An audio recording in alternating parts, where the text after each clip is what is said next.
La gracia y la paz de parte de nuestro Señor Jesucristo, el amor del Padre y la comunión del Espíritu Santo esté con cada uno de ustedes. Sean bienvenidos a nuestro servicio que hemos estado hoy realizando en nuestro Jueves Santo y el sermón que hemos preparado para este día usando el Evangelio según San Marcos, el capítulo 14, los versículos del 12 al 26.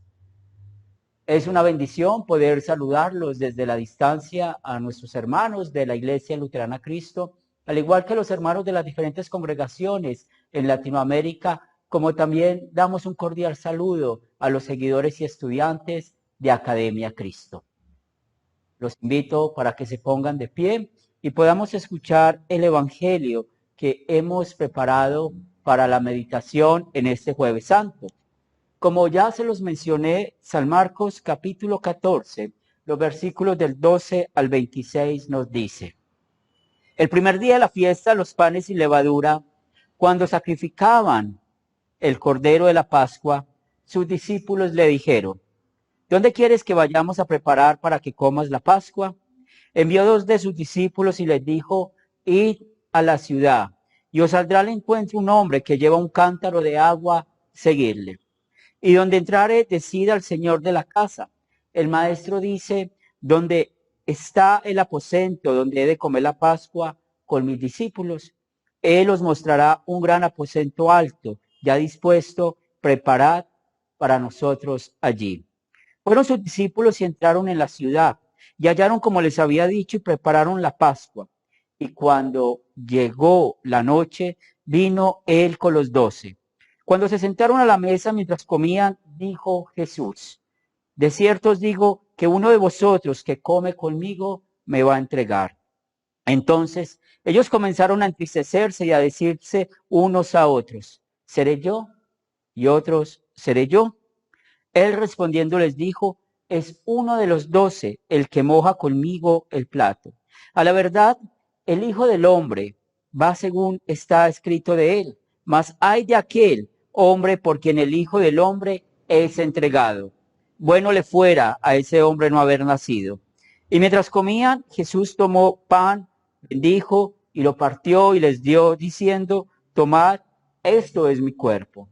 Y tomando la copa y habiendo dado gracias, les dio y bebieron de ellas todos. Y les dijo: esto es mi sangre del nuevo pacto, que por muchos es derramada. De cierto os digo, que no beberé más del fruto de la vid hasta aquel día en que lo beba nuevo en el reino de Dios. Cuando hubieron cantado el himno, salieron al monte de los olivos. Este es el texto que vamos a meditar. Los invito para que se sienten. Estimados hermanos, amigos de nuestro Señor y Salvador Jesucristo, es una bendición estar con ustedes un Jueves Santo más, meditando acerca de la palabra de Dios. El tema con el cual hoy el evangelista Marcos nos reúne en este día tan especial: amados, celebremos el pacto que nos da la vida. Es increíble cuando estamos estudiando el libro de Levítico y especialmente el capítulo 3. Encontramos allí que hay unas ofrendas de paz.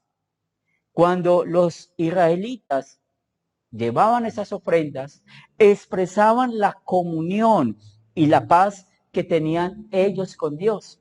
Y esto lo manifestaban con una ofrenda que consistía en tener una comida compartida. Mediante la expiación que Dios había hecho, podemos ver de que el mismo Dios les demostraba que ya no había barrera entre Él y su pueblo. Hoy, usted y yo estamos dando gracias a nuestro Dios por nuestro Señor y Salvador Jesucristo, porque Él en verdad es la ofrenda de paz ofrecida por el mismo Dios para que pudiéramos restablecer nuestro pacto, o para que Él pudiera restablecer el pacto entre la Trinidad y nosotros. Estamos meditando en esta Semana Santa usando al evangelista Marcos. Él escribió a los gentiles y podemos ver cómo en cada palabra Él se encarga de darnos a entender las bendiciones que vienen de parte de Dios. Y cuando estamos pensando en lo que escribió Marcos, en el acontecimiento del Jueves Santo, y pensando en las palabras de San Pablo, como lo escuchamos en Primera de Corintios, el capítulo 10, versículo 16, donde él habla de la copa de bendición, pues esto nos recuerda que cada vez que nos acercamos al sacramento del altar, cada vez que tomamos del cuerpo y de la sangre del Señor, es una bendición para cada uno de nosotros. Jesús, en verdad, se nos da en el pan y en el vino, donde encontramos la verdadera paz, donde realmente esta paz hace de que Él sea uno con usted y conmigo. Por eso encontramos mucho sentido cuando nuestro Señor Jesucristo, mientras comía, tomó el pan, lo bendijo, lo partió y dio diciendo, tomad, esto es mi cuerpo. Igualmente tomando la copa y habiendo dado gracias, les dijo, y después de haberla bebido todos, esto es mi sangre del nuevo pacto que por muchos es derramada. Muchos cristianos no están de acuerdo en la manera en que nosotros interpretamos la Biblia, porque la manera que nosotros lo hacemos es el método literal. Es decir, consideramos cada palabra, consideramos cómo se usa cada palabra en su contexto, no solamente en su contexto inmediato, sino en todo el contexto bíblico. Y es donde, cuando estamos hablando de la Santa Cena, encontramos un sentido único de estas palabras. Lo que nosotros no queremos es tomar la cena indignamente. Lo que nosotros no queremos es que otros la tomen indignamente. Por esto, una vez más, vamos a San Pablo. Y cuando escribió a los Corintios en su primera carta, en el capítulo 11, los versículos 27 al 29 nos dice, de manera que cualquiera que comiere de este pan y bebiere de esta sangre indignamente, será culpado del cuerpo y de la sangre del Señor. Por tanto, pruébese cada uno a sí mismo y coma así del pan y beba de la copa, porque el que come y bebe indignamente sin discernir el cuerpo del Señor, juicio come y bebe para sí. Es muy importante que usted y yo podamos entender lo que significan esos dos términos, el probarse y el discernir. Porque depende cómo entendamos estas palabras, es donde la Santa Cena se convierte en una bendición o tal vez en una maldición. ¿Qué es el probarse a sí mismo? Es lo que llamamos hacer un examen de conciencia en cuanto a nuestra vida de santificación. En otras palabras, estamos evaluando si en verdad estamos arrepentidos de nuestro pecado. Porque si nosotros tomamos la Santa Cena sin estar arrepentidos, estamos tomando juicio de condenación. San Marcos nos muestra un punto muy importante en cuanto a esto cuando nuestro Señor Jesucristo estaba tomando la Santa Cena. Él necesitaba tomar muy en cuenta este asunto, que había uno que no se había probado a sí mismo. Por eso nuestro Señor Jesucristo nos dice que cuando llegó la noche, vino Él con los 12 y cuando se sentaron a la mesa, mientras comían, dijo Jesús, de cierto os digo que uno de vosotros que come conmigo me va a entregar. Entonces ellos comenzaron a entristecerse y a decir, uno por uno seré yo y otro seré yo. Él respondiendo les dijo, es uno de los 12 el que moja conmigo el plato. A la verdad, el Hijo del Hombre va según está escrito de él, mas hay de aquel hombre por quien el Hijo del Hombre es entregado. Bueno le fuera a ese hombre no haber nacido.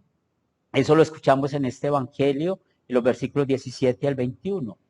Usted y yo hoy sabemos quién es el pecador y el pecado que se estaba cometiendo en ese momento.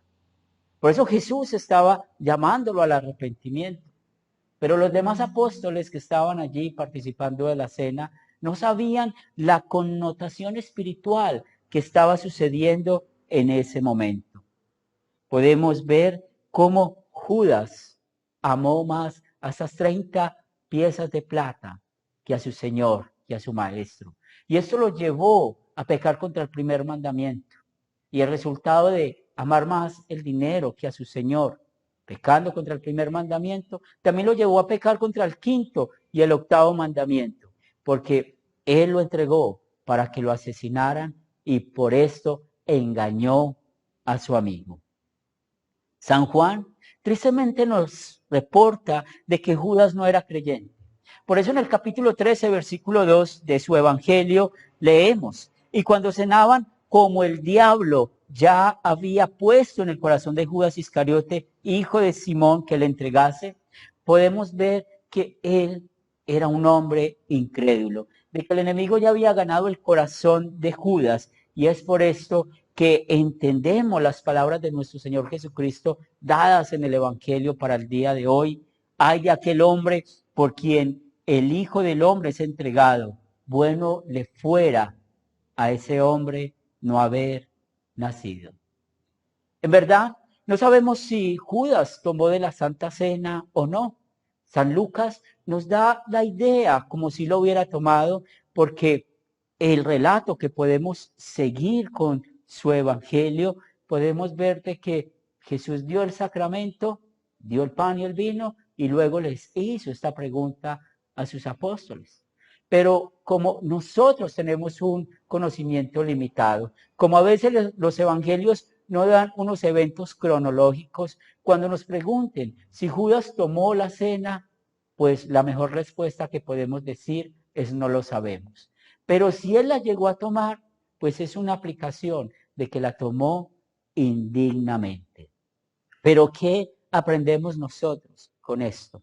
Que vamos a cuidarnos de no tomar la cena indignamente. Cuando estamos enojados con un hermano en la fe, cuando nosotros no estamos arrepentidos de un pecado que hayamos cometido, o cuando haya odio en nuestro corazón, es mejor no tomar la Santa Cena porque estamos tomando juicio para sí. Nos falta hablar de la otra palabra o el otro concepto que nos enseña Pablo para no tomar la Santa Cena, que es el discernir.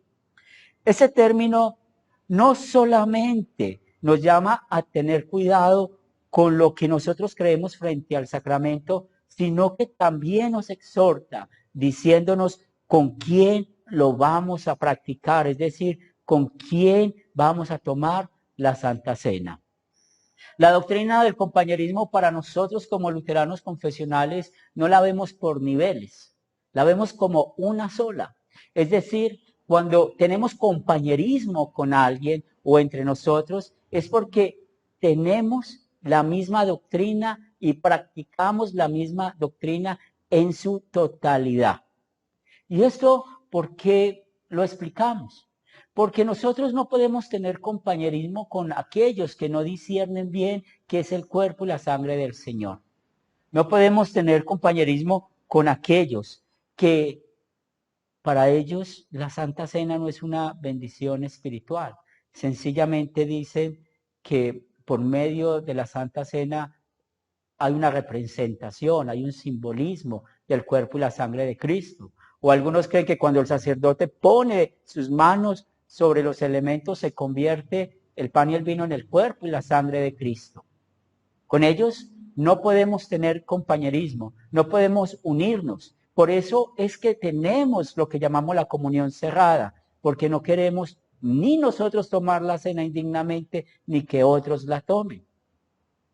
Nosotros consideramos muy bien lo que nos dice el texto sagrado.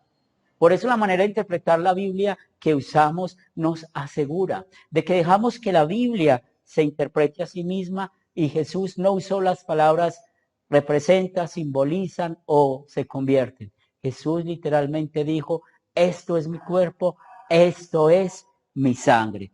Y es por esto que no podemos interpretar estos versículos de manera metafórica, porque el contexto en verdad exige que lo interpretemos literalmente. Es por esto que nosotros consideramos y tomamos muy seriamente cuando a nuestros niños los empezamos a instruir desde su infancia con historias bíblicas para que puedan conocer la verdad de la palabra y llegar a una edad que ponemos el catecismo en sus manos. Y esto lo hacemos con el propósito de que ellos puedan, antes de tomar la Santa Cena, discernir y probarse a sí mismos. Cuando llega alguien nuevo queriendo tener compañerismo con nosotros, igualmente les instruimos, enseñamos de la palabra de Dios para que también cuando se unan en compañerismo con nosotros puedan también discernir y aprobarse o probarse a sí mismos. Nosotros, como luteranos confesionales, entendemos muy bien lo que nos enseña 1 Corintios capítulo 1, versículo 10. Os ruego, pues, hermanos, por el nombre de nuestro Señor Jesucristo, que habléis todos una misma cosa, que no haya entre vosotros divisiones, sino que estéis perfectamente unidos en una misma mente y en un mismo parecer. Este versículo explica muy bien la doctrina del compañerismo, de que somos uno. El Espíritu Santo hace que en verdad, cuando estamos alrededor de la Santa Cena, alrededor del cuerpo y de la sangre de Cristo, seamos uno con Dios. Tengamos esa comunión con Dios y seamos usted y yo uno. Que tengamos esa comunión entre nosotros. Pero ¿de dónde sacamos esta enseñanza? Pues Pablo lo explicó muy bien en 1 Corintios capítulo 10, versículos 16 y 17. La copa de bendición que bendecimos no es la comunión de la sangre de Cristo. El pan que partimos no es la comunión del cuerpo de Cristo. Siendo solo el pan, nosotros con ser muchos somos un solo cuerpo, pues todos participamos de aquel mismo pan. Y esto nos recuerda cómo los hermanos del Antiguo Testamento, cuando celebraban la Pascua, mostraban que ellos eran uno con el Padre, uno con Dios, porque ellos agradecían a Dios por haberlos sacado de la esclavitud de Egipto. Es por eso que cuando un gentil iba a tomar o participar de la Pascua, pues se circuncidaba para poder hacer parte del pueblo de Dios y así ser uno. Nosotros, cuando estamos recordando cómo los primeros padres celebraban la Pascua al tomar un cordero que era con unas características especiales, sin mancha, no podían tener defecto, tenía que ser inferior de 1 año para mostrar esa perfección, confesamos que era un tipo de Jesús, era un tipo de Cristo, porque cuando nosotros estamos viendo cómo se celebraba la Pascua y hoy cómo celebramos nosotros la institución de la Santa Cena, simplemente estamos recordando la obra redentora de nuestro Señor y Salvador Jesucristo por nosotros. Ese cordero representaba perfección. Jesús es perfección. Él es sin pecado. En Él encontramos el perdón de nuestros pecados en su vida perfecta. Por esto, en la Santa Cena, cuando recibimos el cuerpo y la sangre del Señor, bajo esos dos elementos, recordamos cómo nuestro pecado fue perdonado en Cristo Jesús, en su vida perfecta, en su sufrimiento y su muerte. Cada vez que nosotros nos acercamos a tomar la Santa Cena, recordamos las palabras de Isaías en el capítulo 53, versículo 7. Angustiado él y afligido, no abrió su boca. Como cordero fue llevado al matadero y como oveja delante de sus trasquiladores, enmudeció y no abrió su boca. Cuando usted y yo estamos tomando la Santa Cena, estamos recordando y estamos queriendo que pronto sea ese día de estar en la vida eterna, en el cielo, así como nos lo dice Apocalipsis 19, versículos 7 y 10. Gocémonos y alegrémonos y démosle gloria, porque han llegado las bodas del Cordero y su esposa se ha preparado y a ella se le ha concedido que se vista de lino fino, limpio y resplandeciente, porque el lino fino es las acciones justas de los santos. Y el ángel me dijo, escribe, bienaventurados los que son llamados a la cena, a las bodas del Cordero. Y me dijo, estas son palabras verdaderas de Dios. Somos bienaventurados y seremos bienaventurados cuando estemos en la cena del Cordero, estando con nuestro Dios eternamente y para siempre. Hoy es un día de gran bendición para nosotros, porque estamos recordando estas palabras del sacramento del altar, la institución de la Santa Cena, donde en verdad Él renovó el pacto que nuestro pecado invalidó y cómo este pacto es eterno. Y que el Espíritu Santo te conceda a ti y a mí vivir por siempre en este pacto, en el nombre de Cristo Jesús. Amén.